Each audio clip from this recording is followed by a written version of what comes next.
Ya, sidang hari ini sangat menarik, Ibu Ketua, dan kita mendapat fakta baru, ya.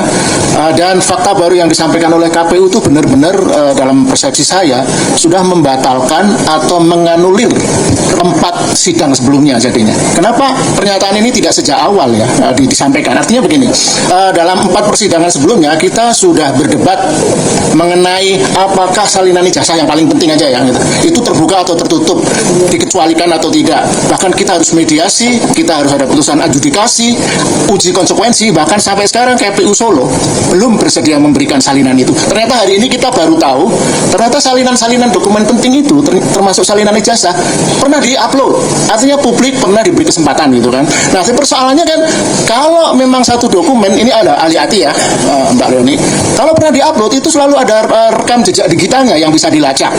Dan pertanyaan paling penting, kenapa waktu kami memohon salinan ijazah itu disensor?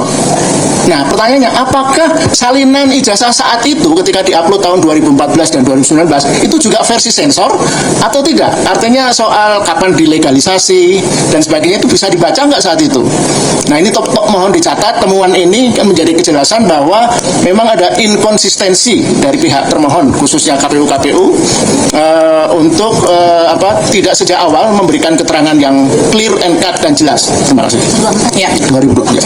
Kalau KTP saja ada satu contoh tidak lagi. disensor, ijazah nggak mungkin disensor ya. Disensor kan pasti ya. Ibu Ketua, ada satu fakta lagi yang menarik. Kita tahu beberapa bulan lalu ada polemik di masyarakat ketika mulai muncul info, ini hanya info sampingan, ada info bahwa riwayat pendidikan Gibran tiba-tiba hilang dari website KPU. Nah, apakah ini praktek yang lazim di KPU menghilangkan informasi-informasi penting? Ya, ini nggak ada relevansinya, jadi saya tidak lanjutkan ya. Karena itu saya meminta di SOP untuk tayang itu, karena ini menyangkut kasus tahun 2024 ya, itu. Tapi kan yang terkait ijazah Gibran kita tidak bahas di sini ya, jadi nanti di persidangan berikutnya. Terus saya diklarifikasi, di sebelum itu sebenarnya fasilitas informasi di mana para kandidat untuk mencalonkan syarat mengupload calon-calon itu ya, persyaratannya yang bisa diakses secara penuh, diberikan akses kepada kandidat. Bahkan publik sebenarnya itu terbatas, Pak. Jangankan publik, Bawaslu pun sebenarnya terbatas, hanya tertentu. Dan bahkan pernah Bawaslu itu mengeluh, kami tidak bisa mengakses full masuk di sidang gitu loh. Jadi kan ada sidang, ada si Dali gitu ya. Itu kan harus ada 2 hal yang berbeda gitu loh. Jadi maksud saya masih agak ragu kalau disebut semua full masuk lalu terkoneksi ke informasi gua ini bukan gitu. Jadi di sidang itu memang semua orang mengupload masuk, semua kandidat mengupload persyaratannya yang 20-an itu, lalu kemudian KPU memberi batasan. Saya publik hanya bisa mengakses pada dokumen tertentu. Ingat, karena pada saat pemilu Pilpres itu ada sebenarnya kerjasama antara KPU dengan KIP. Itu ada fakta, itu ada pemberatan kerjasamanya di situ dengan KIP. Jadi ada sebenarnya batasan-batasan itu ada gitu. Jadi maksud saya perlu klarifikasi lebih jauh. Apakah betul itu dipublikasi secara utuh? Tidak. Yang saya pahami adalah semua dokumen ada di dalam, tapi tidak bisa diakses secara penuh oleh publik. Dia hanya bisa diakses dalam batasan-batasan tertentu. Terima kasih. Terakhir silahkan dijelaskan terkait silon. Terima kasih majelis. Untuk silon memang betul yang disampaikan pemohon bahwa silon, sidali, sirekap bahkan atau apapun itu hanya bisa diakses oleh orang-orang tertentu yang diberikan akses seperti peserta pemilu, pengawas pemilu, KPU sendiri dan seterusnya. Nah, publik mengakses dokumen-dokumen yang ada di dalam aplikasi-aplikasi tersebut di dalam info pemilu. Nah, dalam konteks tadi kami bilang terintegrasi, maka dokumen-dokumen yang diupload di dalam silon terintegrasi ke dalam info pemilu untuk diakses publik berdasarkan tadi pasal 11 ayat 3 ya. Ayat 3 Peraturan KPU nomor 22 tahun 2018 bahwa KPU mengumumkan dokumen syarat calon, dokumen syarat yang telah diserahkan oleh bakal pasangan calon. Nah, turunan dari pasal ini tentu jadi apapun yang diberikan kepada calon dalam silon, maka karena dia terkoneksi ke dalam info pemilu, maka pada saat itu settingan atau apapun itu kami nggak terlalu paham IT, tapi yang jelas yang diupload ke dalam silon karena memang ada pasal 11 yang diumumkan dokumen yang telah diserahkan oleh bakal pasangan calon tanpa di situ ada ditulis kecuali atau apapun itu, maka itu diupload ke dalam info pemilu bisa diakses oleh publik. Demikian. Baik, jadi demikian ya terkait permohonan informasi. Pertanyaan kami belum dijawab. Apakah dulu yang diupload itu salinan ijazah yang bersih tanpa sensor atau tidak? Seingatnya nggak apa-apa deh. Tadi udah dinyatakan ya, tidak ada sensor kan? Tidak ada sensor pada saat itu, ya kan? Ya, jadi cukup ya untuk para pihak baik pemohon termohon. Jadi terkait dokumen permintaan verifikasi Oke, teman-teman, balik lagi dengan saya di channel ini, yang dimana kita akan membahas beberapa tanggapan atau komentar-komentar netizen dari video-video kita sebelumnya, teman-teman.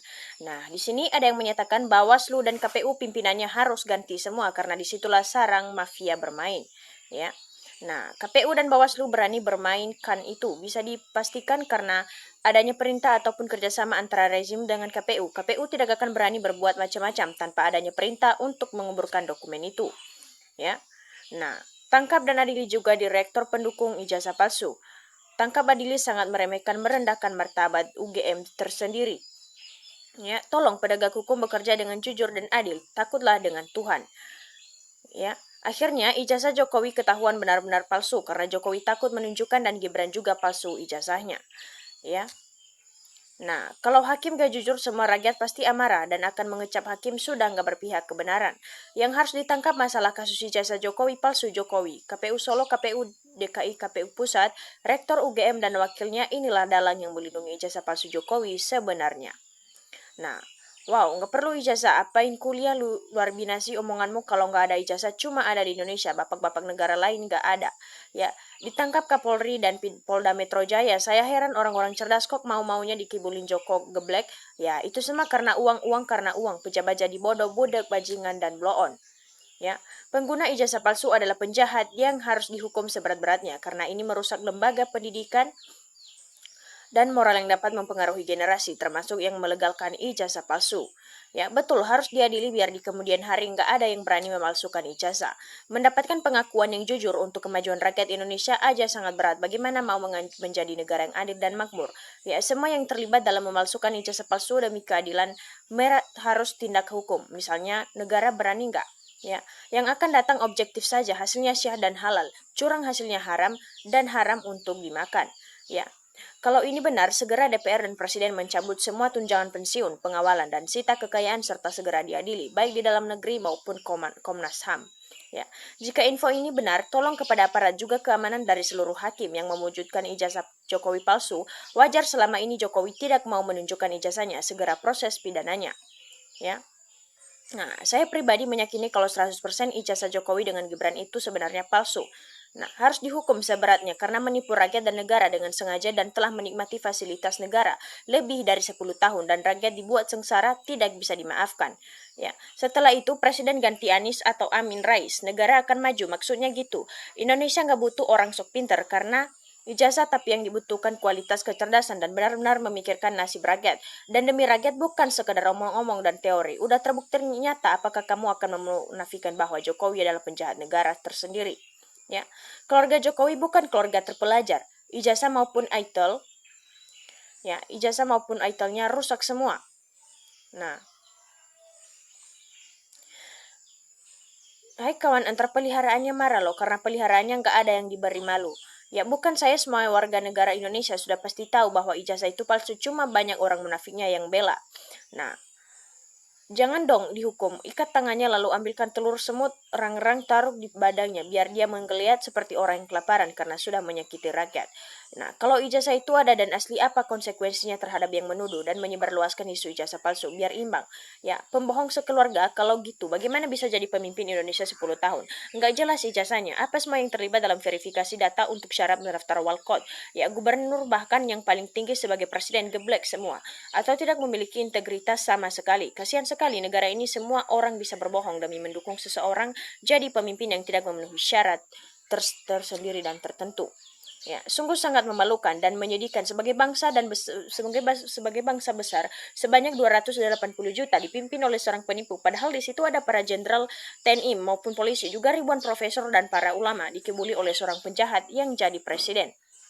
Nah, itu palsu semua. Tangkap semua yang terlibat pengadaan ijazah palsu. Kalau perlu biar rakyat yang mengadili. Nah, sampai kapanpun juga soal ijazah sepertinya tidak akan selesai. Ini politik Mas Wiwi agar partai naik tahun 2029. Ya. Nah, yang akan datang, hentikan cara yang salah dan penuh rekayasa terstruktur dan masif. Ingatlah, the founding fathers, kita yang telah berjuang dan merebut kemerdekaan.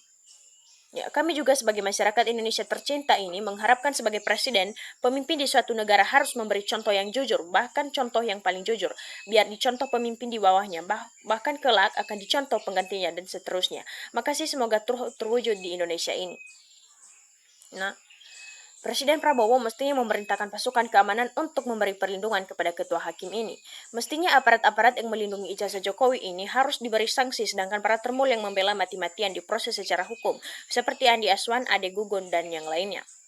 Nah, KPU-nya masih orangnya Mulyono, pemilu ke depannya tetap gak beres, survei dimainin lagi, Kyodari itu provokasinya. Ya, dosa KPU dan Bawaslu sama NKRI sangat besar banget.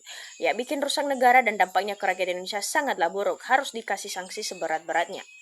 Kejahatan yang terang benderang, kalau ijazahnya palsu dengan tidak dapat dihadirkan ijazah atau publik, di depan persidangan itu bukti sangat kuat kalau ijazah yang digunakan untuk pilpres pasti palsu. Ya, sedih. Apa tuh orang yang gak transparan seperti ijazah diserahkan bentar. Orang banyak tahu, terus kalau rusak tuntun aja, kok repot. Ya, para pengadil dan para pemimpin seakan menutupi kebohongan Jokowi, sepertinya yang membuat semakin kacau dan tidak selesai-selesai. Ya, saya meyakini Jokowi memang gak ada ijazah aslinya. Secara logika, ngapain repot-repot sampai menyewa pengacara dan para termul untuk menunjukkan ijazahnya. KPU daerah, provinsi maupun pusat wajib harus dihukum karena dianggap melindungi, penghalangi, dan membantu menutupi kebohongan tentang ijazah yang diduga palsu. Kalau tidak menggunakan ijazah palsu saat kampanye dulu ya takut kalah sama Pak Prabowo dong. Ya. Berdebah memalukan, negeri sebesar ini pemilu dipermainkan. UMK 90 dan PKPU-nya yang mengikuti adalah salah satu rekayasanya. Nah, mantan Polri ataupun TNI yang ahli hukum buat wadah organisasi hukum ikut jadi pahlawan hukum untuk bela kejujuran dan keadilan, akan tambah berantas mafia ijazah palsu, mafia narkoba, mafia perdagangan manusia, dan sebagainya. Nah, tugas berat untuk Pak Prabowo Pilpres yang ada jangan terulang lagi kejadian tahun 2024. Ternyata itu sih kerap cuma bisa diakses oleh petugas tertentu, objektif hasilnya halal pun hasil outputnya. Ya. Ibu Hakim yang terhormat, KPU ini sebelum sidang disumpah dahulu. Menurut agamanya, sebagai awam kami tidak percaya syarat ijazah calon tidak dilakukan verifikasi dan karena tidak ada warga yang keberatan sama sekali. Nah, sepengetahuan kami, yang namanya syarat ya harus dilakukan. Untuk apa dibuat persyaratan jika tidak dilaksanakan? Jika saya guru, jawaban KPU ini tidak akan lulus sama sekali. Ya. Hal yang tidak habis perkara, siapa yang mengadili polisi itu tidak ada, siapa yang mengadili hakim itu tidak pernah ada. Lah, terus mana mungkin pengadilan bisa terwujud sebab yang mengadili tidak bisa diadili dan tidak bisa dipersalahkan. Nah, sampai kapan kita bisa adili dengan semuanya, dengan diri sendiri, dengan alam semesta? Berikut penghuninya, terutama jujur kepada pencipta dan alam semesta. Hampir 1 abad kata mereka, mengapa belum bertobat atas dosa hitam pekat? Ya. Nah, tinggal tunggu para penegak hukum berani menetapkan para pelaku sebagai tersangka serta vonis hukum sesuai perbuatannya, bukan main-main 2 periode wali kota, 1 periode gubernur, 2 periode presiden, berarti 5 periode. Ya. 25 tahun, artinya rakyat ditipu, dicurangi, dan lain-lainnya. Nah, oke teman-teman, balik lagi dengan demikian saja video kita kali ini. Semoga kita bisa berjumpa lagi dengan video-video kita berikutnya. Jangan lupa ditonton dan jangan lupa ditinggalkan subscribe-nya. Terima kasih.